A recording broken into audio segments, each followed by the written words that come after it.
I am thankful to have connected with you on this podcast. I want to ask you a favor.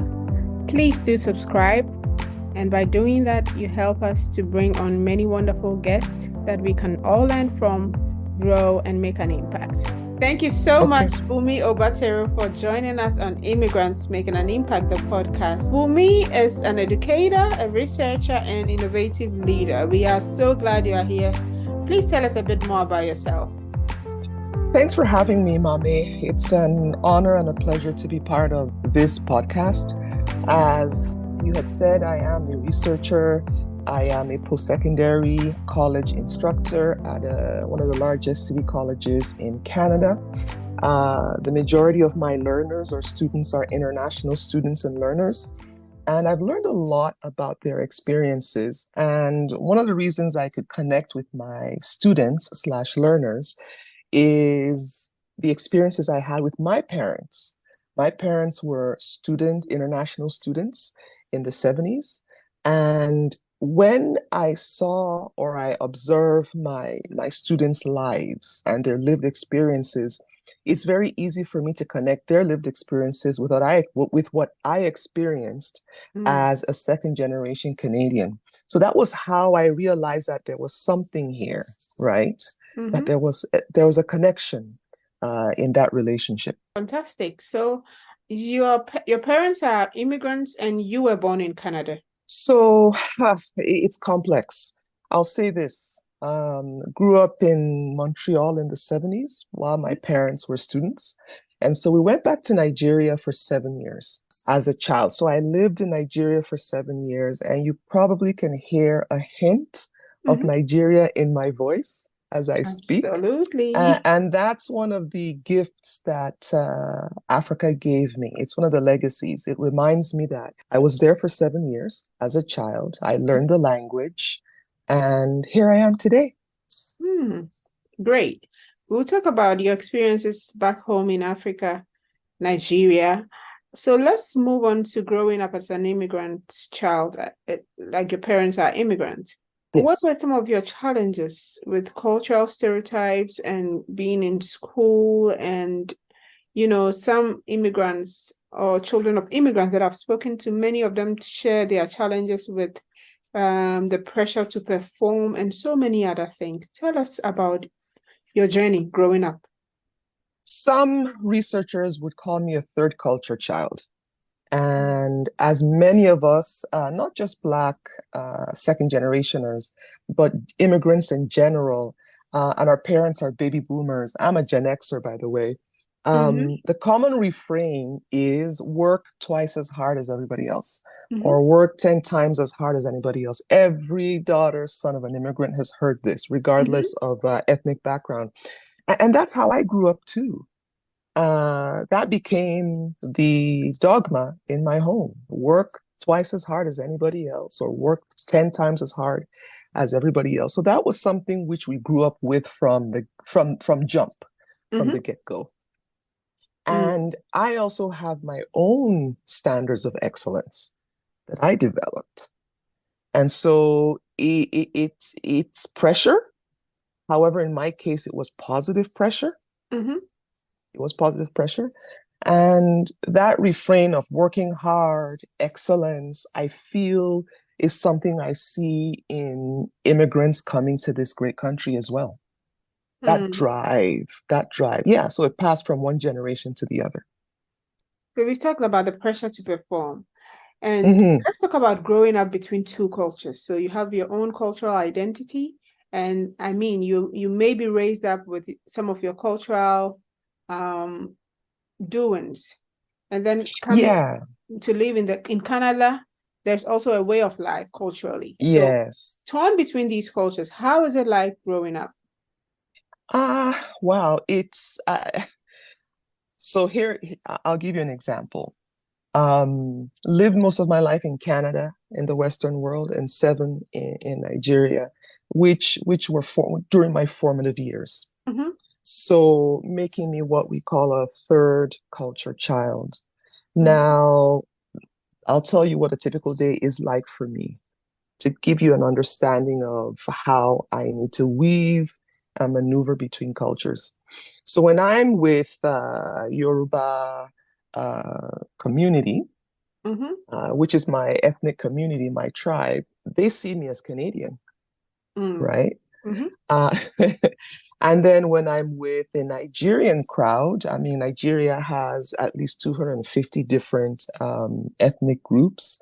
They see me as Yoruba and Canadian. When I'm with the larger African community, sub-Saharan African community from East Africa, South Africa, West Africa, they see me as a Nigerian Canadian. And when I'm with mainstream Canadians, I'm seeing people ask me, where are you from? So I'm neither fish nor fowl to anybody. And it's a little bit of a journey to come to see it as an advantage. I've already mentioned at least 4 different communities that may not see me as 100% them. What that does for me is it gives me the ability to maneuver and connect with a lot of people on a lot of different levels. You see? So that's my final analysis is I can go into a variety of communities and I might not be 100%. However, there is something that I have that can connect me to that community. That's how I see it. That is quite interesting from your angle. Share with us. So getting to this place of knowing that you can connect with these different identities, has it always been like that? Or are you talking about my emotional journey or the journey itself? Before you get to know that people see you differently, people think that you are something, that you are Canadian, others think that you are Nigerian. And yes. What does all these identities do to you before you knew that, okay, so I have come now to know that people see me differently from where I come from, where I have lived my different experiences? Did it challenge you in any way before you came to know? Of course. And I think it's that juggling of multiple identities. W.E.B. Du Bois talked about double consciousness, and that just talks about my African American brothers and sisters living in America, how they need to negotiate between their subculture and the American mainstream culture. For me, it's actually more than 2. And I have to code switch many times a day. I feel I've been doing this as a child unconsciously. And perhaps it's my personality. It's exciting for me. But sometimes you want that heart to heart. I think that's where the challenges are, is you want to be seen not as, oh, you're different, whether I am in an African community or in a mainstream community. But that heart to heart is hard sometimes. You have to look for it because there's that part of you as a human being that wants to connect fully. Yeah. Thank you for sharing that. Very insightful. And being a child of immigrants, what advice would you give to immigrants' parents raising their children in a country in which they are not born? I believe it's important for us to instill in our children their intrinsic value, that their legitimacy, their worth, their value is intrinsic. They are valued because they are loved. And then you can instill pride in what they do. What you do is not what you are. It's an interesting perspective. You are legitimate, you have value because you exist, and you are loved. That's a foundation that I find helps not just our immigrant kids, our children, but children in general. And then you can build upon that pride of culture, pride in language, pride in country of origin. One thing I also encourage parents to do is to investigate their own historical background and draw a family tree, for instance, Mm-hmm. right? So you have mommy and daddy, you have grandma, grandpa, and you just begin to find as much data as you can about your lineage and talk about what each person in that lineage did, the nodes. Mm. That's important. Yeah, it's a visual. It's something you get to talk about consistently. I find that to be very helpful. But first of all, it's important for the child to have that in the understanding that they have value because they are. Then you can build on their heritage. You can build on their personality. You can build on their gifts and their education. Hmm. Mhm. Wow. Amazing. There's a lot we can learn from you.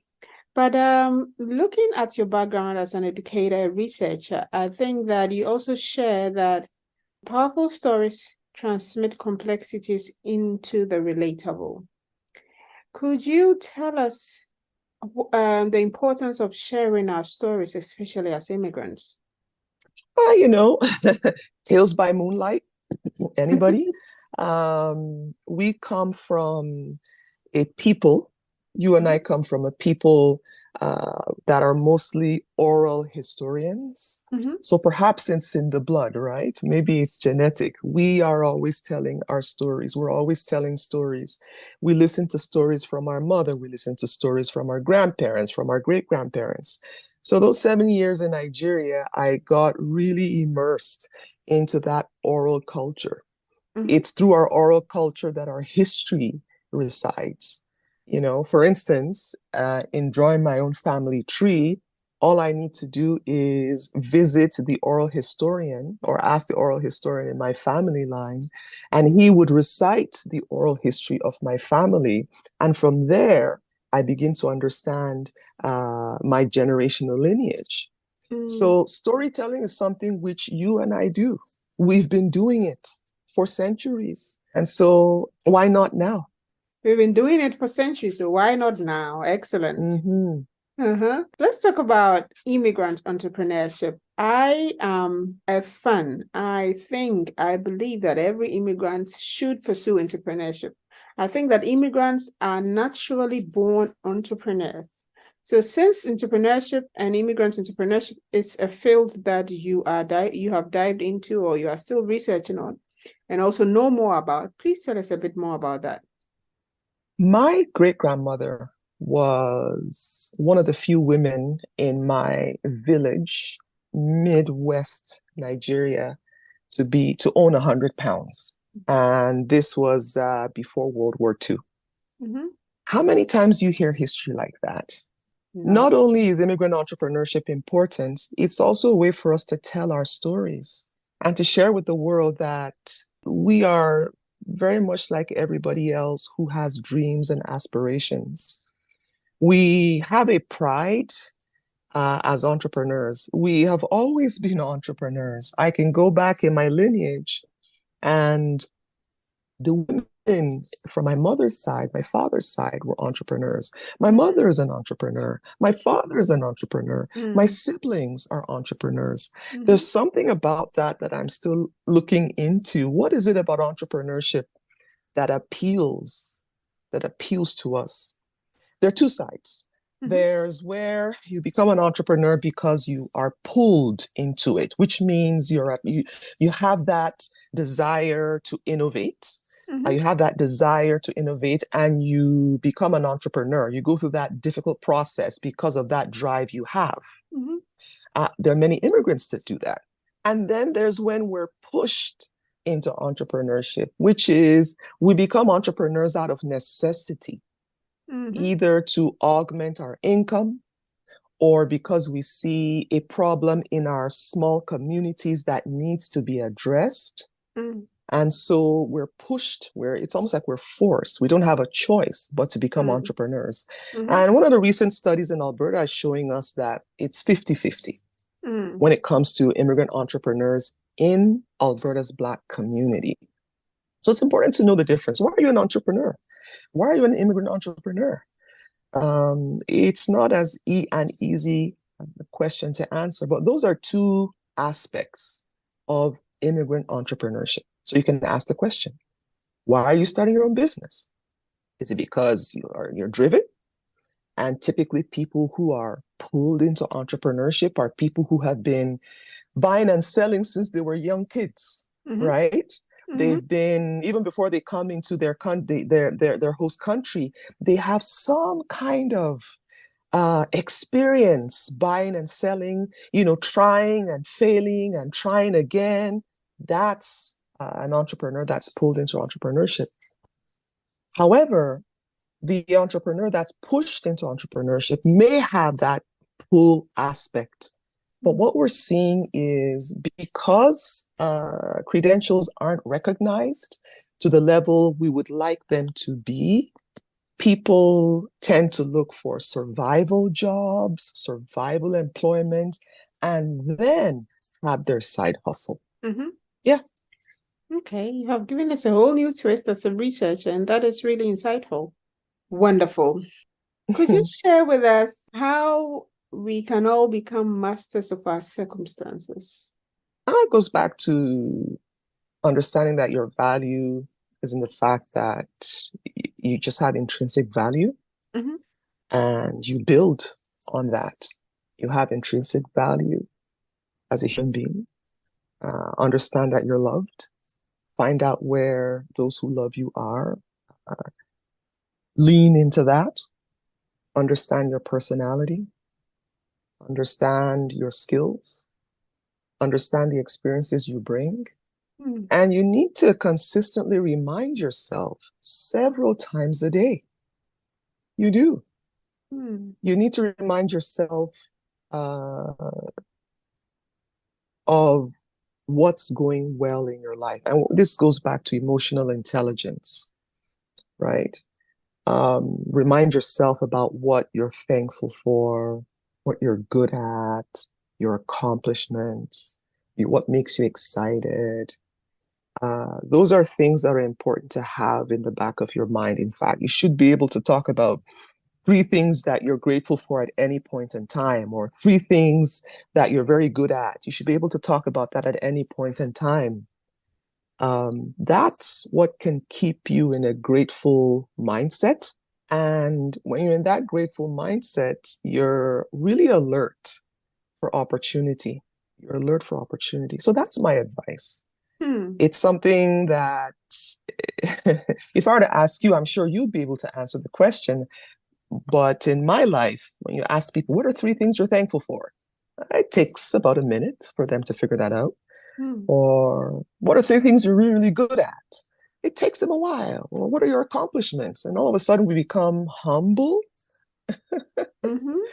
But it's something we need to remind ourselves about constantly. We need to do that constantly. Yeah. We need to remind ourselves constantly. So we need to ask ourselves these important questions. What are we grateful for? What are our skills? And what was the last one? It depends. You could say, what am I thankful for? What have I accomplished this year? Who has been kind to me? How have I impacted somebody today? You see where I'm going? You make up your own questions. In other words, it's like you're waking up with that mindset of, it gives you that spirit of adventure. It opens you up to seeing opportunity where others might not necessarily see opportunity. And it's hard work. It's hard work. Reminding yourself of those is hard work. And it's something you have, it's a discipline. You build on it. It's a discipline.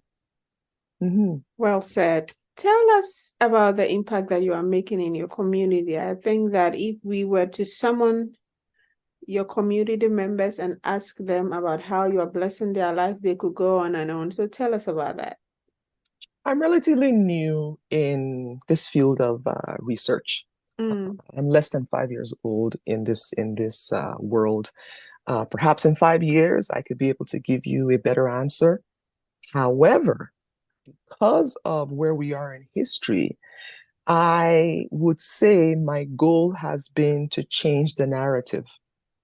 on two fronts. On the one hand, to shed light on on immigrant lived experiences to mainstream populations. This is who we are. We are diverse, be it where there's diversity within diversity. We are nuanced.